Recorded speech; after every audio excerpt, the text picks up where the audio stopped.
Imagine being told that, well, your entire culture, your history, your very capacity to reason, it just doesn't exist. Yeah, and not just as a casual insult, right? But as a rigid scientific philosophical fact. Right. A fact taught in every major university.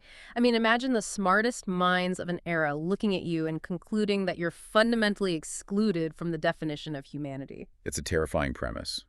But it's exactly what we are confronting today in this deep dive. How do you even begin to prove you're human when the people who wrote the dictionary purposely left you out of it? Exactly. We're looking at a historical reality where philosophy wasn't just, a pursuit of truth.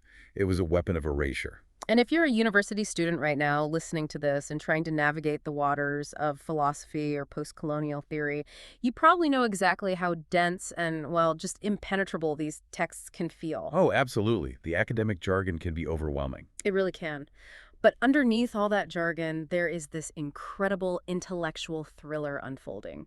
So today we're cracking open a really seminal work. Right. D.A. Masolo's book, African Philosophy in Search of Identity. Yes. We are going to trace how the West constructed the concept of Africa, and more importantly, how African thinkers fought back to tear that construction down. Masolo's work is indispensable here because he doesn't just hand us a timeline of events. He hands us a genealogy of a struggle. A genealogy of a struggle. I like that phrasing. Yeah, we're going to see how the definition of reason itself was manipulated. Right. Manipulated to create a global hierarchy. And how generations of intellectuals have wrestled with the trauma of that categorization. Exactly. It's really a story about the politics of knowledge. Yeah. Because the power to define reason is ultimately the power to define reality. Okay, let's unpack this. We have to start right at the epicenter of that power, which means rewinding to the 18th and 19th century. Right, and it's the height of the European Enlightenment. Right. And when we think of the Enlightenment, we usually think of liberty, equality, the scientific revolution, all the good stuff. Sure, the classic textbook definition. But there is a massive shadow side to this era, isn't there? A profound shadow side, yes. To really understand it, we need to look at the towering figures of Western thought. Right. People like Immanuel Kant and G.W.F. Hegel. Hegel is a big one here. Oh, masses. These philosophers were constructing these huge systems to explain how the human mind works, how history progresses, but in doing so... they built the ideological architecture that justified European dominance. Exactly. Hegel is particularly devastating in this regard, specifically in his lectures on the philosophy of world history. So, what exactly is Hegel arguing? Because for most of us, history seems like a pretty straightforward concept. Things happen, time passes, you write it down, that's history. Well, not for Hegel. For him, history isn't merely a chronicle of events. It is a highly specific dialectical process. Okay, dialectical process. Yeah. He believed in this concept of the spirit, or universal human reason, which is actively transforming reality into culture. Wait, let's break that down for a second. What does transforming reality into culture actually look like in practice? Think of it like this. A river flowing through a valley is just nature, right? It's static reality. Okay. But when human beings arise and they use their reason to dam the river, build a mill, grind wheat, and create a centralized agricultural society with laws and property rights. Oh, I see. That is reason transforming nature into culture. For Hegel, this active struggle to master the natural world and realize freedom, that is the only thing that qualifies as history with a capital H. So you have to be actively bending the world to your will to even get into the club. Yes. And here is where Hegel's philosophy becomes a literal weapon. Yeah. He looked at Sub-Saharan Africa, mostly through these highly biased accounts of missionaries and early explorers, obviously. And he claimed he saw no such dialectical transformation. Right, because he was just looking for copies of Europe. Precisely. He described Africa as a land of mere contingent happenings. Contingent happenings, like things just happen to them, but they aren't driving the car. That's a great way to put it. He argued that Africans lived in a state of perpetual innocence, entirely bound to nature, unconscious of themselves as separate, rational agents. Like Adam and Eve before the fall. Exactly that comparison. Existing, but not thinking, not striving, not creating culture. Because he couldn't see European-style statecraft or European-style agriculture or written European philosophy, he concluded that Africa completely lacked dialectical reason. And if you lack dialectical reason, according to his formula... you fall entirely outside of world history. Wow. That is just, I mean, it's a staggering erasure of an entire continent, and it's built on this framework that Masolo calls logocentrism. Yes, Well, I logocentrism. know this is a huge term in the literature you're studying, so what exactly makes a system logocentric? So logocentrism is basically the absolute core of the Western philosophical tradition. It traces back to Descartes and really peaks with Hegel. Okay. It's the belief that human reason, specifically the mind's power to draw formal analytical conclusions, is the ultimate arbiter of truth. The sole governor of the world. Right. It dictates that there's only one valid way to process reality, and it operates on a very strict set of rules. Like a philosophical VIP club with a very strict dress code. So what are the rules to get in? Well, the rules are the fundamental laws of formal logic. First, you have the law of identity, which states that a thing is exactly what it is. A equals A. A tree is a tree. Simple enough. Second, you have the law of non-contradiction. A statement cannot be both true and false at the same time in the same way. So you can't say it's raining and it's not raining and have both be logically valid. Exactly. And third, you have rules of inference, like modus ponens. Modus ponens. That sounds incredibly intimidating. Can we translate that into plain English? It's actually quite simple. It's an if-then structure. Yep. If P is true, then Q is true. P is true, therefore Q is true. Okay, give me an example. Sure. If it rains, the ground gets wet. It is raining, therefore the ground is wet. That seems like basic common sense. Are you saying Hegel and these Enlightenment thinkers genuinely believe that non-Western people didn't understand that if it rains, the ground gets wet? They believe that non-Western peoples did not use this form of abstracted inferential logic to structure their societies or their understanding of the universe. Really? Yeah. They believe the African mind was governed by superstition, emotion, and magical thinking, completely bypassing things like the law of non-contradiction. Logocentrism explicitly claimed that strict analytical reasoning was a uniquely European achievement. So explicitly, they are just defining how philosophy works, but implicitly, there is a much darker agenda here, isn't there? An incredibly dark agenda. This logocentric framework served as the ideological bedrock for the two-pronged historical reality of the era, colonialism and the transatlantic slave trade. Because if you define civilization solely through your own specific type of logic, And you decide an entire continent lacks it, you create a deeply entrenched political dynamic. You have the same civilized rational Europe, and you invent the other savage, mystical Africa. and what do you do with the other? You subjugate them, you colonize them, and you claim you are doing them a favor by bringing them into the light of history. Okay, I have to jump in here and play devil's advocate for a second. Go for it. What about the scientists? Like, what about the early anthropologists in the 19th century? People like Edward Tyler or Lewis Henry Morgan. They were studying evolution. Didn't they believe in the psychic unity of mankind? The idea that all human brains are biologically the same. They did, and that's a really vital nuance. The cultural evolutionists didn't go quite as far as Hegel in denying basic biological reason to non-Westerners. They conceded a baseline psychic unity. Okay, so they weren't totally terrible. Hold on. There's a massive boot here. They argued that the differences were developmental and sociological. So they didn't think Africans were a different species, just, what, behind schedule? Exactly. They claimed that non-Western societies simply hadn't applied their ideas to create advanced material reality or science yet. They thought they were stuck in an earlier stage of societal evolution. So it was a softer exclusion than Hegel's, but it was just as deeply paternalistic. It effectively said, you possess the latent capacity for reason, but culturally, you're basically a child. You need us to parent you. Right. It's just moving the goalposts. Yeah. Either way, Europe gets to be the adult in the room. Exactly. And then you have thinkers who try to study the supposed primitive mind up close, which brings us to Lucien Lévy-Bruhl in the early 20th century. What was his contribution to this mess? So Lévy-Bruhl is a fascinating figure because he actually undergoes a massive intellectual crisis over this exact issue. Really? How so? Well, initially, in works like his famous book, How Natives Think, he proposed a very rigid historical view of human reason. He argued that there was a distinct prelogical primitive mind. Prelogical, so before logic even exists for them. Yes. He claimed this primitive mind was dominated by what he called collective representations and mysticism. He argued that the primitive mind literally didn't bother with the law of non-contradiction. Okay, give me an example of what he meant by that. Okay, so if an African tribe claimed that a man was also a leopard A logocentric European would say, well, that's a contradiction. A equals A. A man cannot be a leopard. Right. But Lévy-Bruhl argued that the primitive mind operated on a law of participation, where beings could mystically share identities without contradiction. He set this prelogical mind in direct opposition to the logical, scientific Western mind. But he didn't stick to that theory, did he? I read that he actually walked this whole thing back toward the end of his life. He did, in a really profound way. In his posthumously published notebooks, Lévy-Bruhl experienced a radical shift. He moved from a historical interpretation of reason, the idea that humans evolved from prelogical to logical, to an ahistorical one. Ahistorical, meaning he realized he was wrong about the evolutionary stages. Exactly. He proposed that there are not two different historical stages of human evolution, but rather two mentalities that coexist simultaneously in all human beings. Regardless of their culture or geography. Yes. He called them the naturalistic mentality, which deals with cause and effect, survival, and logic, and the mystical mentality, which deals with religion, emotion, and the unseen.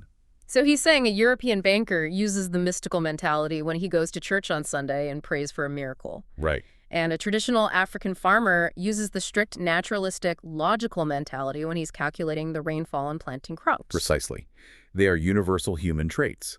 This shift was monumental because it aligned with the emerging structuralist views of sociologists like Emil Durkheim, who started looking at how all human societies use similar underlying structures to make sense of the world. It began to crack the Hegelian fortress. It did, but, the damage was already done. The philosophical deck was completely stacked.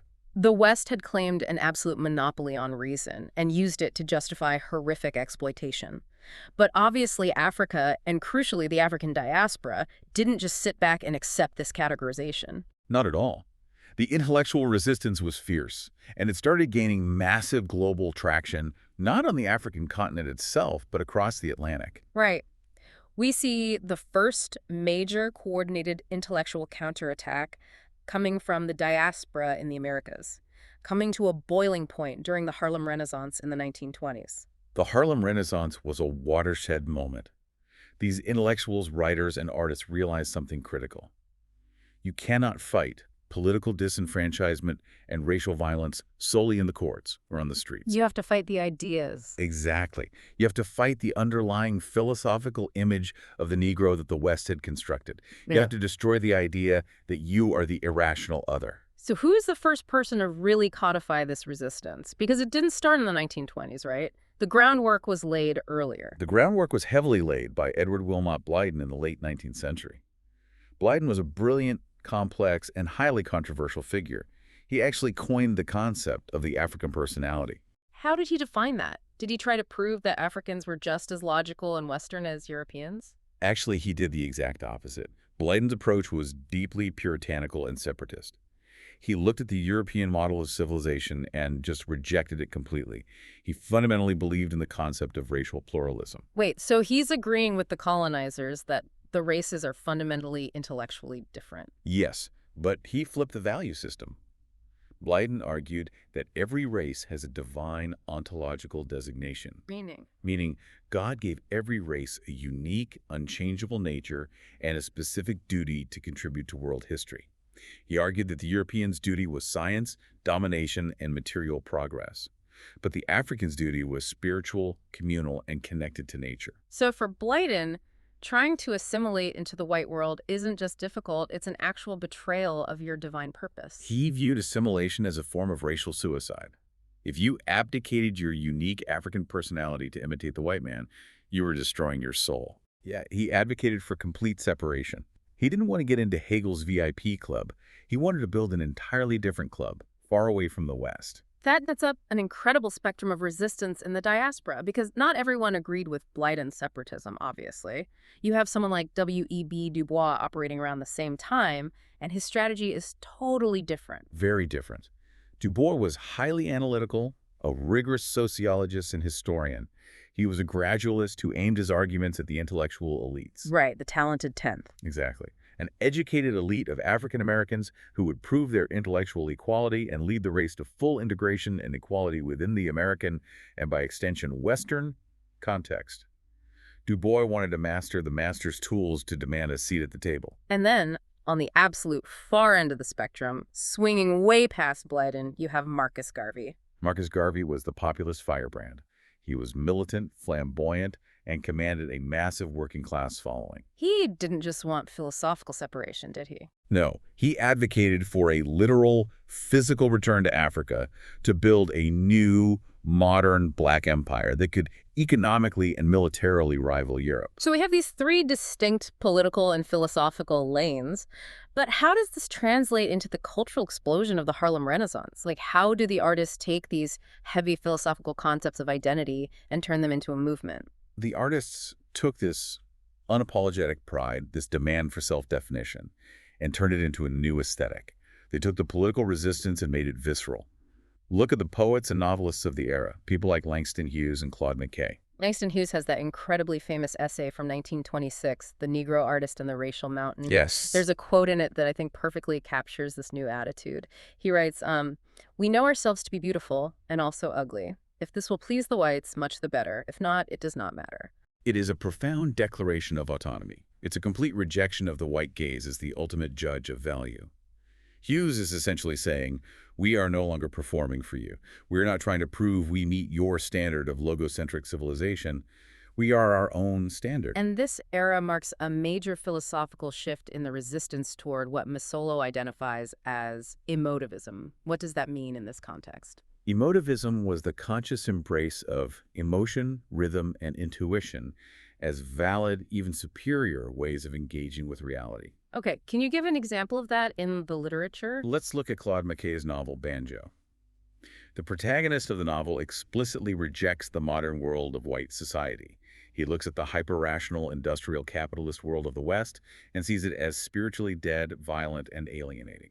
So the failure to assimilate isn't a deficit, it's a salvation. Precisely. McKay argued that the black man, by virtue of being excluded from that sterile industrial machine, had actually preserved a closer, more vital, more rhythmic relationship with the natural world and the core of human emotion. Here is where this gets incredibly dangerous, though. Think about what this means for a second. Huh? McKay and Blyden are looking at the exact stereotypes the West used to oppress them. This idea of Africans being close to nature, emotional, rhythmic, lacking cold logic, and they are taking those insults, polishing them up, and wearing them as a badge of honor. But isn't that a wildly risky game to play? Doesn't that just reinforce the exact divide Hegel set up in the first place? Also, this is the central tension of the entire era, and you've hit on the exact danger. Yes, it is an incredibly risky game. The underlying danger of this kind of racial pluralism, especially when you elevate it to an ontological status, claiming it is baked into the very nature of your being, is that you risk cementing the essentialist boundaries created by your oppressor. It's like taking the chains they put on you and painting them gold. They look better, you feel proud wearing them, but you are still wearing the chains they forged. That is exactly the philosophical trap. It was deeply psychologically liberating at the time because it reclaimed dignity and self-worth. It was a necessary step for survival. But philosophically, it risked validating the very categories of difference that European logocentrism invented to justify colonialism. And this exact tension between reclaiming your identity and accidentally falling into the oppressor's essentialist trap, it literally explodes a few years later. The scene shifts from Harlem to Paris in the 1930s. Paris, between the world wars, was a boiling pot. You had surrealism, Marxism, the early rumblings of anti-colonial movements, and the profound influence of African-American jazz and literature filtering over. Right. And it is in this incredibly fertile environment that a group of Francophone black intellectuals birthed the massive cultural and philosophical movement known as Negritude. The two absolute titans of this movement are Aimé Césaire from the Caribbean island of Martinique and Léopold Sédar Senghor from Senegal in West Africa. Césaire is actually the one who coins the word negritude, right? Yes. He introduced the term in his monumental 1939 poem, Notebook of a Return to the Native Land. The concept of the return in this poem is critical, and it does double duty. How so? Like a literal return? Literally. Yes, it chronicles Césaire's physical return home to Martinique after feeling deeply alienated in Paris. But metaphorically, it is a conscious psychological return to a conceptual space of rebellion. A return to a cultural solidarity that had been completely shattered by centuries of colonial domination and the pressure to assimilate into French culture. Exactly. But even though Césaire and Senghor are the fathers of Negritude, they don't actually agree on what it is. Their philosophical approaches diverge pretty sharply. They diverge fundamentally, and this distinction is absolutely critical for any student of post-colonial theory to grasp. So break it down for us. For Aimé Césaire, Negritude was a historical and cultural commitment. It was a language of resistance forged in the fires of shared historical oppression. So it's about the shared experience of surviving colonialism, not about genetics. Yes, exactly. Césaire explicitly and forcefully rejected biological essentialism. He warned against reducing Black identity to a biological formula, famously cautioning against defining someone by the 3 drops of Black blood in their veins. Right. For Césaire, Negritude was oppositional. You are Black because society has forced you into this category through oppression, and you are reclaiming that category to fight back. It is a political stance. Okay, so that's Césaire. But Senghor takes Negritude in a completely different direction. He leans hard into the very thing Césaire rejected. Senghor took Negritude directly into the realm of essentialist biological ontology. He believed there was a fundamental inherent Black soul, and he's the one who coined what is arguably the most controversial epistemological paradox in African philosophy. Oh, I know the quote you're talking about. He wrote, "Emotion is Black as much as reason is Greek." Emotion is Black as much as reason is Greek. I mean, wow, that is a loaded sentence. It is intensely loaded. Senghor was painting a dualistic complementary picture of humanity. He looked at European epistemology and described the European as a bird of prey. A bird of prey, meaning aggressive, predatory. Yes, a being of pure look and will to power. Someone who stands in a distance from the object of study, separates themselves from nature, and dissects it using ruthless, cold, objective analysis.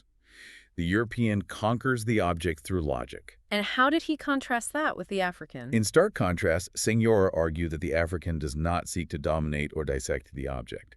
Instead, the African assimilates the object through mystic, rhythmic participation. So the African doesn't analyze the tree. The African feels the tree, dances with the tree, shares the vital energy of the tree. Yes. He argued that African epistemology is based on emotion, intuition, and synthesis, rather than cold logic and separation. So if we map this out, we have 3 distinct figures operating in this space of reclaiming identity, and they all offer different blueprints. You have Blyden in the 19th century arguing for divine, God-given racial separateness. You have Césaire arguing for a historical and political solidarity to fight alienation. And you have Senghor arguing for this deeply biological, emotive essentialism. Exactly. And if we look at Senghor's emotivism side by side with Hegel's logocentrism, we see Senghor trying to create a beautifully complementary world. He's proposing a global harmony where Europe provides the logic, the engineering, the cold, hard facts, and Africa provides the lost paradise of humanism, the emotion, the rhythm, the soul. He genuinely thought they could be 2 halves of a whole humanity. He did. Okay, I have to call a timeout here. If Senghor is standing on a world stage and saying emotion is Black as much as reason is Greek, isn't he just agreeing with Hegel? Exactly. I mean, Hegel said Africa lacks reason, and Senghor is saying, you're right, we do, but look at all this amazing emotion we have instead. Isn't he just accepting the terms of the colonizer's insult, but trying to make it sound poetic? You have hit on the exact critical insight that later generations of African philosophers would use to utterly dismantle Senghor's position. Yes, by accepting that strict dichotomy, Senghor inadvertently justified the European claim to science, technology, and objective knowledge. He basically handed them the keys to modernity and said, keep it, we don't want it. It's like he agreed to be permanently locked out of the VIP club of world history and power as long as he got to run a really cool poetry open mic night next door. That is a very apt, if tragic, way to look at it. While Senghor's poetry was beautiful and culturally revitalizing at the time, philosophically, it was a deeply problematic, even fatal, stance for the future political and economic development of an entire continent. Because if you concede reason, science, and objective logic to the colonizer, you concede the tools of modern power. You leave your people defenseless in an industrialized world. And this eager desire to prove that Africa had this unique, inherent, almost mystical worldview, it paved the way for a well-meaning but ultimately disastrous Western intervention. The philosophical waters are about to get very, very muddy. They really are. Because Senghor's essentialism left a philosophical vacuum. If Africans supposedly don't use analytical reason, how do they think? Into this vacuum steps a Belgian Franciscan missionary named Placide Tempels. Temples was living among the Bantu people in what is now the Democratic Republic of Congo. And in 1945, he publishes a book that sends shockwaves through the intellectual world Bantu philosophy. Temples thought he was doing something noble, actually. He thought he was defending the African mind against the racist claims that Africans were blank slates with no culture. What did he observe that led to this book? Temples observed that the Bantu people, even after being converted to Christianity and seemingly adopting Western ways, consistently returned to their traditional behaviors, rituals, and beliefs, especially in times of crisis. So he figured there must be a reason. They aren't just doing this randomly. Exactly. He concluded that this behavior must be driven by a hidden, highly logical, but entirely different system of thought, a complete positive philosophy of the universe that governed everything they did. And how did he define that philosophy? He argued that while Western ontology, the study of being, is based on the static concept of being as a fixed substance, Bantu ontology is entirely dynamic. It is based on the concept of vital force. Okay, vital force. This sounds very mystical. What does that actually mean practically? How does a belief in vital force change how you interact with the world compared to a Westerner? Let's use an analogy. Let's say a Westerner gets sick. Mm. The Western medical paradigm, based on static being, views the illness as a foreign object, a bacteria or a virus that has invaded the physical body. Right, and the solution is to isolate the bacteria and kill it, treat the physical mechanics of the body. Right.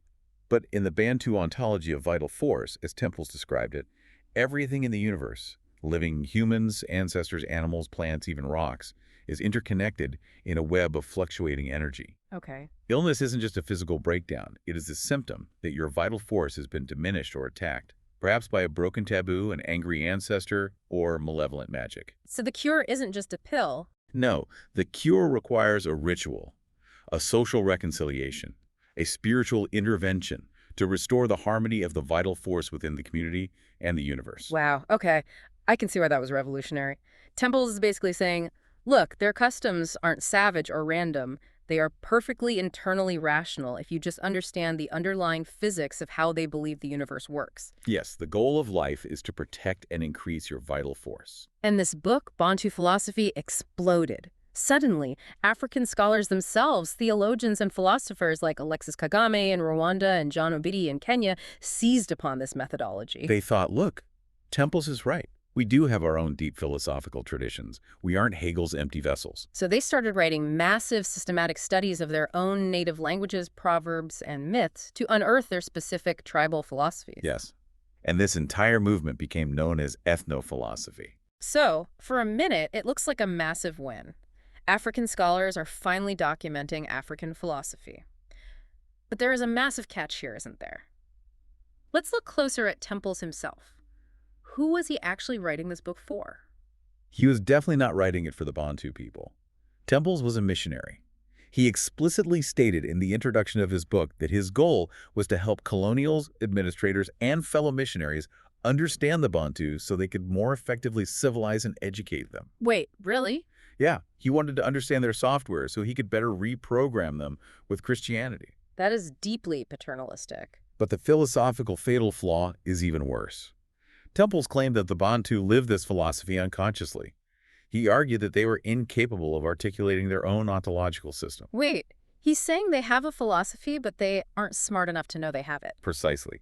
He essentially argued that it took a trained, rational Westerner, namely Placide Temples, to extract this hidden worldview, systematize it, and translate it into a conceptual language that the civilized world could understand. This fundamentally shifts the very definition of what philosophy is. I mean, in the West, philosophy is seen as an individual, highly critical, historical pursuit. Right. Descartes sits alone in a room by a stove and doubts everything until he reaches, I think, therefore I am. Kant writes critiques. They argue with each other. It's active. Yes, Western philosophy is defined by individual critical agency. But ethnophilosophy redefined philosophy for Africa as an ahistorical, collective lore or mythos, a static set of beliefs frozen in time, shared identically by an entire ethnic group, passed down without question. It reduced African philosophy to mere cultural anthropology. Exactly. So think about this analogy. It's as if a visiting anthropologist from Mars came to Earth, gathered up a collection of old European fairy tales, Grimm's folk tales, and superstitions about throwing salt over your shoulder. Okay, I like where this is going. The Martian then publishes a book called European Philosophy, claims this is the unconscious collective mindset of all Europeans, and confidently states that Europeans are incapable of articulating this themselves without the Martian's help. That is a brilliant and highly accurate analogy. It strips the subject of any intellectual agency. And while many African intellectuals initially embraced ethnophilosophy because offered a quick defense against the claim that they had no culture, the hangover eventually set in. Right. By the 1970s, a fierce, brilliant, and unsparing backlash arose from a new generation of professionally trained African philosophers. They realized that ethnophilosophy was a velvet prison. It sounded nice, but it kept them locked in the past. And this brings us to the era of philosophical deconstruction, where scholars decide to bring a wrecking ball to the entire house that Temple's built. We see a vanguard of fierce, highly analytical critics emerge here, thinkers like Fabien Bussy-Bulaga, Paulin Hantanji, Kwasi Wiredu, and Marcian Toa. They look at ethnophilosophy and they are frankly disgusted by it. Let's start with Fabien Bussy-Bulaga from Cameroon. His critique is absolutely devastating. It is. He argued that ethnophilosophy is nothing more than the interiorization of dependence. What does that mean, interiorization of dependence? It means that when an African scholar writes an ethnophilosophy, they are essentially doing the colonizer's work for them. They're abstracting their own people, treating their own lived reality as an exotic object of study, and translating it into the dead, academic language of the master to seek validation. Oh, wow. Yeah. Bussy-Bulaga said this practice reduces real, living, breathing Africans to a fictional species he called Homo ontologicus. Homo ontologicus, meaning humans who only exist as philosophical concepts. Exactly. People who only think in collective, static ontological myths. People who are so busy contemplating their vital force and their connection to the ancestors that they are rendered completely incapable of historical change, political action, or scientific advancement. It traps you in a museum exhibit. Right. It's like saying, we don't need to build hospitals or overthrow the colonial government. We just need to sit in a circle and discuss our traditional energy. You can see why a new generation would find that completely unacceptable. And this brings us to Marcian Toa, also from Cameroon, who brings a radical Marxist sledgehammer to the entire debate. Toa is fascinating because he pulls absolutely no punches. He looks back at Senghor's Negritude and Temple's ethnophilosophy, and he explicitly labels them ideologies of servitude. Ideologies of servitude. He's saying they are tools of enslavement. Yes. Toa argues that if your ultimate goal is true political and economic liberation from Western imperialism, the absolute last thing you should do is retreat into an archaic traditional past. Why not? Because he points out a brutal historical reality. That traditional past, however beautiful it might have been, already proved too weak to defend itself against European military and technological conquest. Why on earth would you retreat to the very worldview that got you conquered? That is brutal. It's a deeply uncomfortable truth. So what is Toa's solution? If you can't go back, how do you move forward? Toa's solution is radical and highly controversial. He argues that Africa must emulate China's May 4th movement. Oh, interesting. Yeah, in the early 20th century, Chinese intellectuals realized their traditional Confucian past was holding them back against Western imperialism, so they advocated for a radical adoption of Western science and democracy.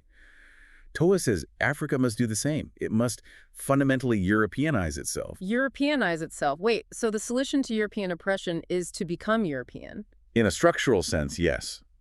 Toa says Africa must ruthlessly critique and destroy its own stagnant past. It must forcibly take the secret of European power, which he explicitly identifies as science, technology, and rational critical philosophy. Wow. So for Toa, philosophy isn't about cultural pride or unearthing ancient proverbs.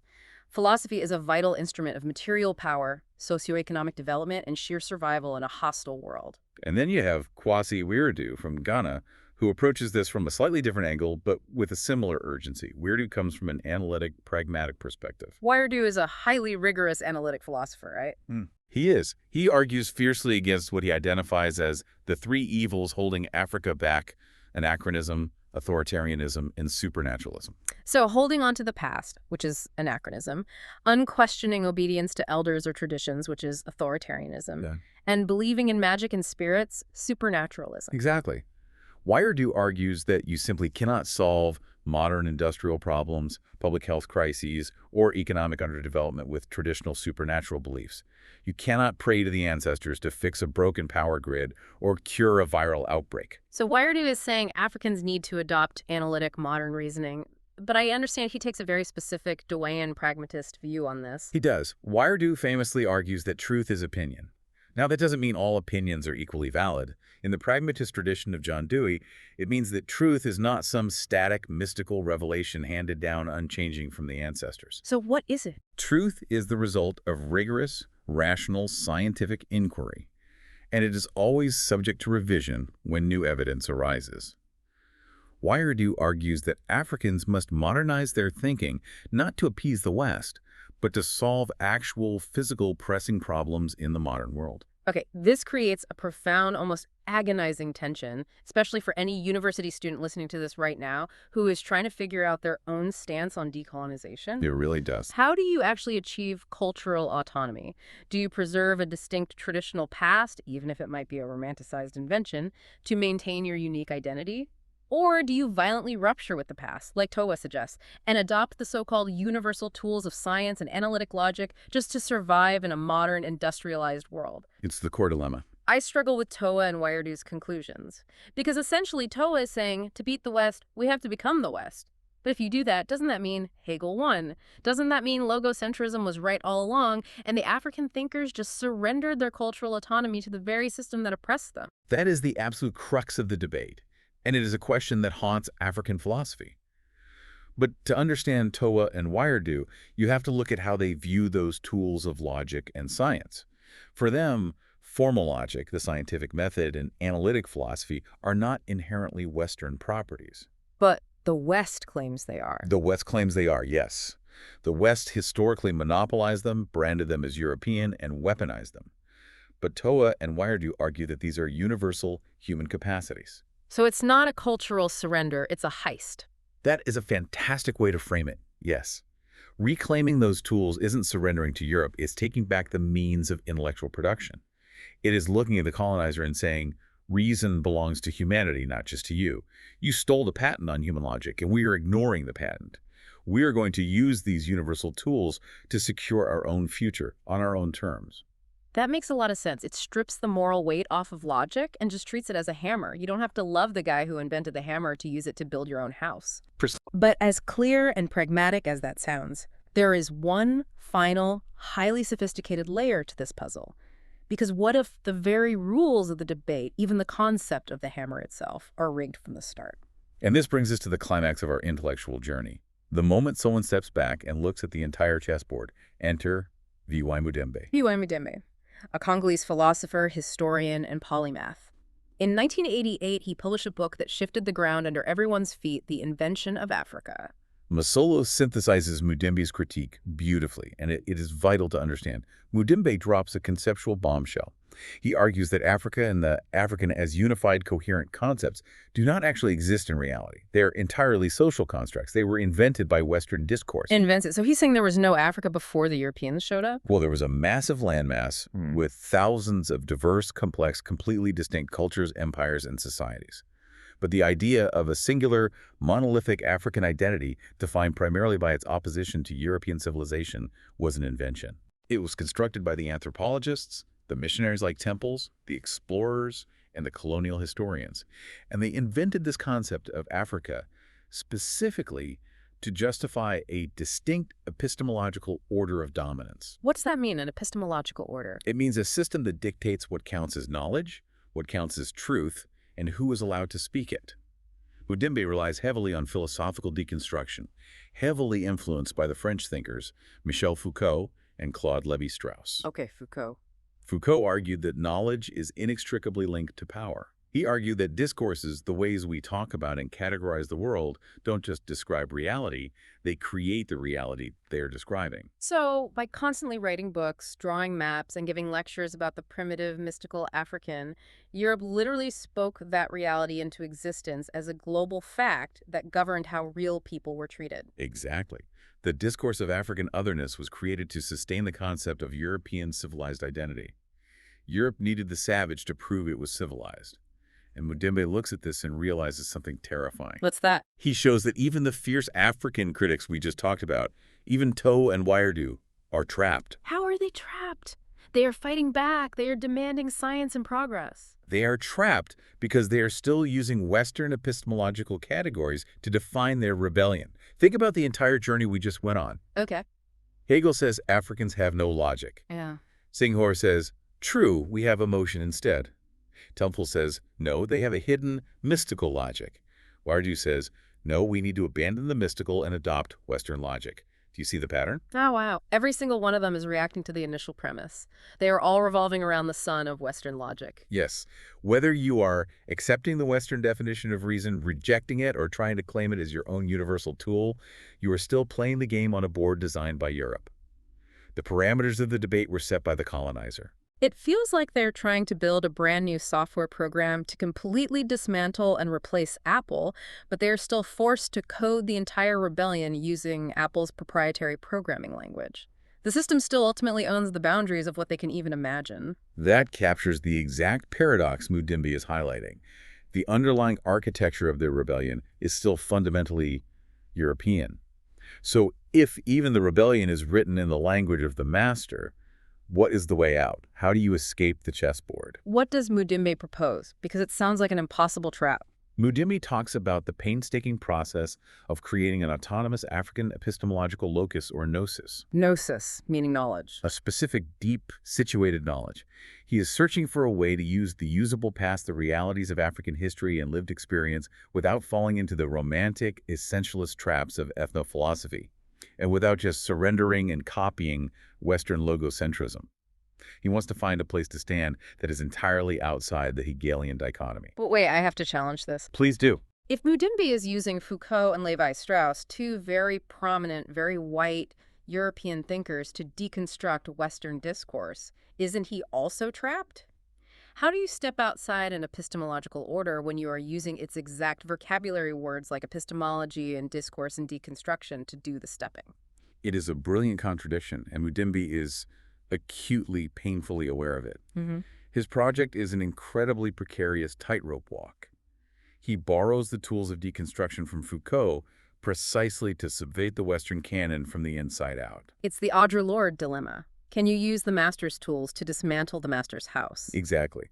Mudimbe is hoping that by using the master's deconstructive tools, he can tear down the conceptual house of the invention of Africa. And once that house is leveled to the ground, he hopes it will clear a conceptual space, a new empty geography of African gnosis, where a truly authentic African subjectivity can finally speak for itself. Unburdened by the need to react to Europe. Yes. He hints that this future philosophy might happen by integrating the idioms, the practical reasoning, and the daily struggles of everyday traditional life into rigorous theoretical frameworks without turning them into static magical myths like temples did. It's about moving beyond the reactive stance, beyond constantly waking up every day and trying to prove you are equal to the West or inherently different from the West, and finally just being.